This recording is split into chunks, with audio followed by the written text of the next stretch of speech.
छात्रों को कुत्ता कहने पर बिहार के परीक्षा नियंत्रक निलंबित। नमस्कार, मैं मुकेश उदैनिया, आप देख रहे हैं सीधे बोली।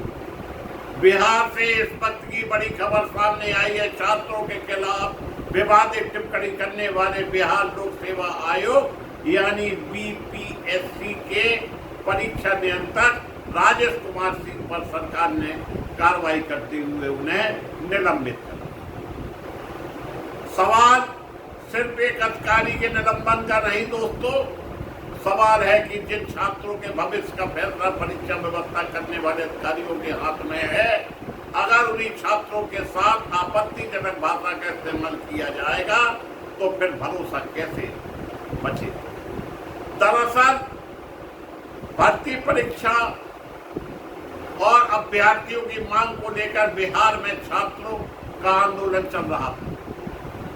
इसी दौरान बीपीएससी के परीक्षा नियंत्रक राजेश कुमार सिंह की एक टिप्पणी को लेकर विवाद खड़ा। उन्होंने बयान में हाथी चले बाजार, कुत्ते भौंके हजार जैसी टिप्पणी का इस्तेमाल किए जाने की बात सामने आई। बस फिर क्या, अभ्यर्थियों और राजनीतिक दलों ने इस बयान को लेकर सवाल खड़े कर दिए।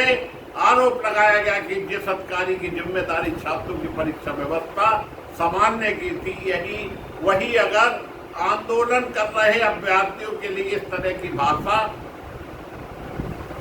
इस्तेमाल करेगा तो यह बेहद गंभीर मामला है। और अब सरकार ने इस विवाद पर कार्रवाई कर दी।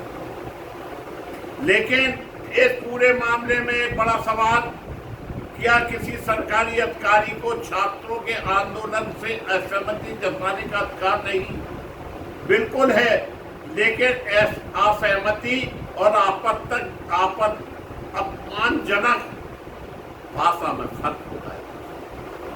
सरकारी पदों पर बैठा अधिकारी सिर्फ अपना व्यक्तिगत बयान नहीं देता, उसकी भाषा में उस संस्थान की छवि भी जुड़ जाती है जिसकी वह जिम्मेदारी संभालता। यही वजह है कि इस मामले ने बिहार की राजनीति को गर्मी बढ़ा दी, तापमान बढ़ा दिया। विपक्ष ने सरकार पर सवाल उठाए और कहा कि छात्रों की समस्या का जवाब संवाद से दिया जाना चाहिए, विवादित टिप्पणी से नहीं। वहीं इस पूरे विवाद के बाद अधिकारी की तरफ से अपने बयान पर खेद जताने की बात भी सामने आई। अगर खेद जताने के बाद भी निलंबन की कार्रवाई करनी पड़ी तो क्या सरकार मान रही है कि अधिकारी का बयान पद की गरिमा के खिलाफ था? यह सवाल इसलिए भी महत्वपूर्ण है क्योंकि बिहार में प्रतियोगी परीक्षा और शिक्षक भर्ती को लेकर लाखों युवक अपने भविष्य की लड़ाई लड़ रहा है, सड़कों पर चप्पल चटका रहा है।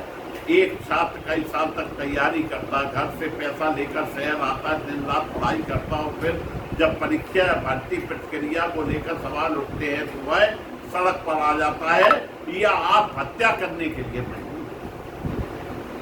ऐसे में सरकार और परीक्षा आयोग की जिम्मेदारी कि वह छात्र की बात सुने, ना कि कुत्ता।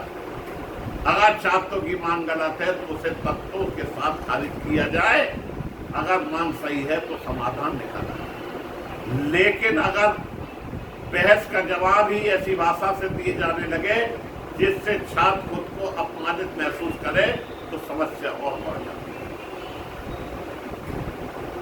सीधे बोल का सीधा सवाल, क्या छात्र की आवाज सुनना सरकार की जिम्मेदारी नहीं? क्या सरकारी अधिकारी अपनी भाषा को लेकर जवाबदेही नहीं होना चाहिए? और सबसे बड़ा सवाल, क्या परीक्षा व्यवस्था में भरोसा से परीक्षा करने से बनेगा या छात्रों के सम्मान से भी बनेगा? देखिए, किसी भी लोकतंत्र में विरोध करना अपराध नहीं, छात्रों को अपनी मांग रखने का अधिकार है। सरकार को भी अपना पक्ष रखने का अधिकार है, लेकिन लोकतंत्र में भाषा की मर्यादा दोनों तरफ से जरूरी है। इस मामले में सरकार ने निलंबन की कार्रवाई करके यह संदेश देने की कोशिश की है कि सरकारी पद पर बैठे अधिकारी सार्वजनिक बयान देते समय जिम्मेदारी मर्यादा का ध्यान रखें। अब आगे देखना होगा कि जांच में क्या सामने आता है। क्या अधिकारी पर विभागीय कार्रवाई आगे बढ़ती है? क्या छात्रों की मूल मांगों पर सरकार कोई ठोस फैसला लेगी? और क्या बिहार में प्रतियोगी परीक्षा को लेकर चल रहे विवादों का कोई स्थायी समाधान निकलता है? क्योंकि असली मुद्दा सिर्फ एक अधिकारी का बयान नहीं दोस्तों, असली मुद्दा बिहार में उन लाखों युवकों का भविष्य का है जो सरकारी नौकरी के लिए सालों से मेहनत कर। उन युवाओं को चाहिए निष्पक्ष परीक्षा, समय पर परिणाम, पारदर्शी भर्ती प्रक्रिया और सबसे जरूरी सम्मान। क्योंकि छात्र सवाल पूछ सकता है, छात्र विरोध कर सकता है, छात्र अपनी मांग रख सकता है, लेकिन छात्र के सवाल पर जवाब उसे अपमानित करके नहीं दिया जा सकता। बिहार में फैलाल विवादित बयान के मामले में बीपीएससी के परीक्षा नियंत्रक राजेश कुमार सिंह को निलंबित कर दिया गया।